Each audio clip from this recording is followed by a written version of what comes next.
ಯಾರು ಭೂಮಿಗೆ ಮೊದಲ ಬಾರಿಗೆ ಪ್ರೀತಿಯ ಎಳೆ ತಂದರು?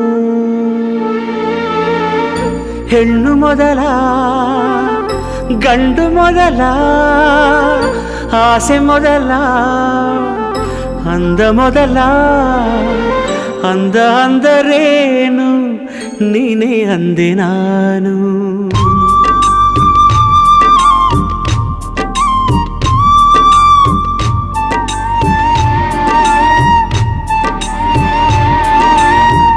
ಅಂದ ಅಂದರೇನು ನೀನೇ ಅಂದೆ ನಾನು. ಚಂದಮಾಮನನ್ನೇ ಮೆಚ್ಚಲಿಲ್ಲ ನಾನು. ಕಾಯಿಸಬೇಡ ಬಾರೇ ಬಾರೇ